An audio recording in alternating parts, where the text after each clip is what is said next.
जय हिंद दोस्तों आप सभी लोगों का स्वागत है आपके अपने YouTube channel Goswami class time में। दोस्तों उम्मीद करेंगे कि आप लोग बहुत बढ़िया होंगे, मस्त होंगे, स्वस्थ होंगे और अपने पढ़ाई में व्यस्त होंगे।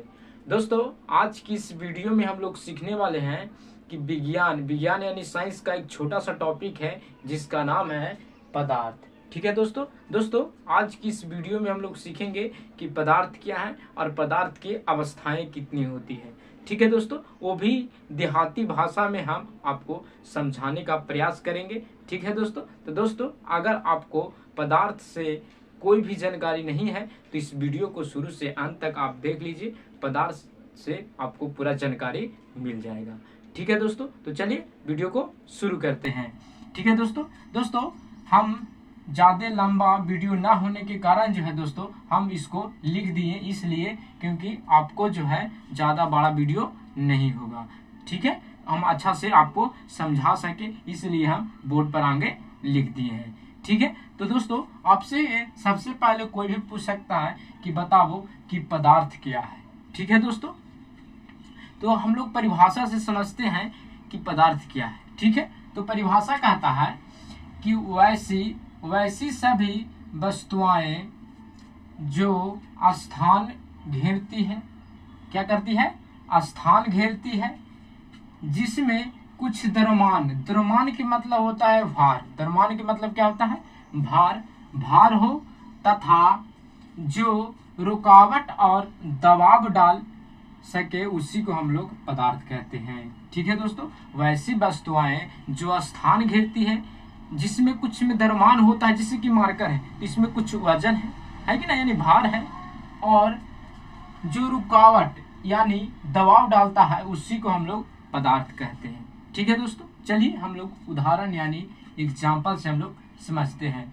जैसे कि हवा, देखे होंगे जब तेज हवा चलता है तो जैसे कि इन्हें जा रहे हैं तो उन्हें से हवा मुंह पर के तो साइकिल चलाने में क्या होता है, परेशानी होता है, तो रुकावट डाल रहा है कि नहीं, डाल रहा है। चलिए, ईटा हो गया, पानी हो गया, ईटा हो गया, किताब हो गया, इत्यादि जो है ये सब क्या है, पदार्थ का एग्जाम्पल है। दोस्तों इसमें एक बात ध्यान दीजिएगा कि पृथ्वी पर जितने भी वस्तुएं हैं सब क्या है, पदार्थ है। ठीक है, और दोस्तों पदार्थ के 3 अवस्थाएं होती है। ठीक है, अगर इस पृथ्वी पर अगर देखा जाए कि पदार्थ की कितने भागों में बांटा गया है तो पदार्थ को 3 भागों में बांटा गया है। ठीक है, अगर आप जहां पे हैं एक नजर अगर आप चारों तरफ देखिएगा तो आपको 3 तरह के पदार्थ नजर आएंगे। पहला आएंगे ठोस रहेगा, ठीक है, जिसकी बोर्ड हो गया, कलम हो गया, ये सब ठोस चीज है। फिर द्राव यानी पानी वाला चीज आपको नजर आएगा, और तीसरा आएगा गैस, क्या, गैस जिससे आप लोग सांस लेते हैं, हवा लेते हैं ना, ऑक्सीजन हो गया। हवा जो साइकिल में देते हैं, ट्यूब भरने हवा देते हैं साइकिल में, जैसे हो गया गुब्बारा में हवा भरते हैं, तो ये गैस हो गया। ठीक है दोस्तों, चलिए अब हम लोग क्या करेंगे कि ये तीनों को एक एक कर करके हम लोग परिभाषा भी जानेंगे और एग्जाम्पल भी जानेंगे। ठीक है दोस्तों, तो चलिए हम लोग जानते हैं। ठीक है, तो पहले हम लोग जानेंगे ठोस पदार्थ किसे कहते हैं। क्या, ठोस पदार्थ किसे कहते हैं, तो याद रखिएगा कि वैसा पदार्थ जिसका आकार, क्या, आकार को हम लोग आकृति भी बोलते हैं। ठीक है, आकार और आयतन दोनों निश्चित होना चाहिए।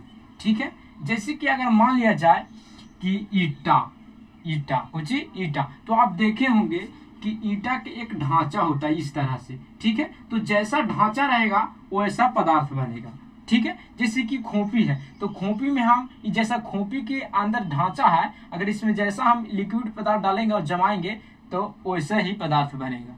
ठीक है दोस्तों, जैसे कि किताब, तो किताब देखते हैं कि चरखुट है, जैसा उसको ढांचा रहेगा वैसा वो बनेगा। ठीक है, बर्फ, और बर्फ खाए होंगे तो देखे होंगे कुछ जैसा उसमें एक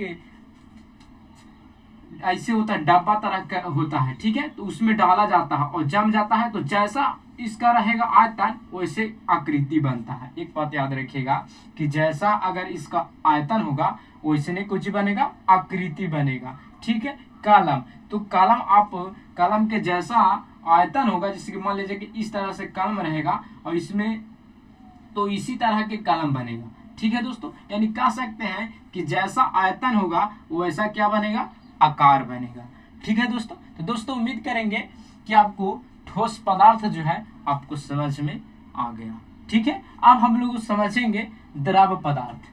द्रव, द्रव बोलने से ये पता चल रहा है कि बोल रहा द्रव यानी पानी, यानी लिक्विड। ठीक है दोस्तों, लिक्विड वाला चीज।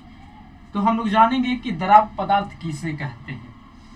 तो वैसा पदार्थ जिसका आकार अनिश्चित होना चाहिए, आकार जो रहना चाहिए अनिश्चित रहना चाहिए, और आयतन जो रहना चाहिए वो निश्चित रहना चाहिए। आकार कैसा रहना चाहिए, अनिश्चित रहना चाहिए, और आयतन कैसा रहना चाहिए, निश्चित रहना चाहिए।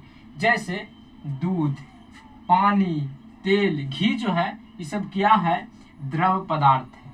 ठीक है दोस्तों अगर हम पानी को, अगर ऐसे हम मान लीजिए गिलास में पानी, अगर इसको हम लोग ऐसे डाल देंगे तो क्या उसका आकार बनेगा, नहीं बनेगा। ठीक है, आकार बनाने के लिए हमको जरूरत होना चाहिए कौची के, आयतन की। जैसे कि गिलास में जब हम पानी रखेंगे तो गिलास के आकार की तरह कौची बनेगा, पानी बन जाएगा कि नहीं। अगर जैसे कि गिलास है तो गिलास में पानी डालेंगे तो गिलास जैसे आकार के बन जाएगा। ठीक है दोस्तों, तो दोस्तों ये भी उम्मीद करेंगे कि द्रव भी समझ में आपको आ गया होगा।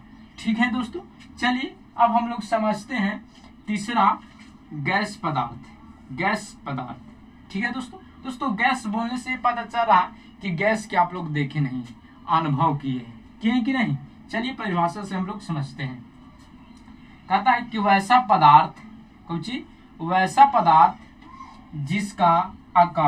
जिसका आकार और आकृति दोनों अनिश्चित होता है। इसका गैस के ना आकार होता है ना आयतन होता है। एक बात याद रखिएगा कि गैस के ना आकार होता है और ना आयतन होता है। ठीक है, दोनों क्या होता है, अनिश्चित होता है।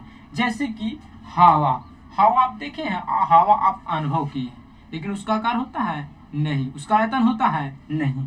अगर बात किया जाए ऑक्सीजन को, तो ऑक्सीजन के भी ना आकार होता है ना आकृति होता है। ठीक है दोस्तों फिर है CO2 यानी कार्बन डाइऑक्साइड, फिर नाइट्रोजन इत्यादि।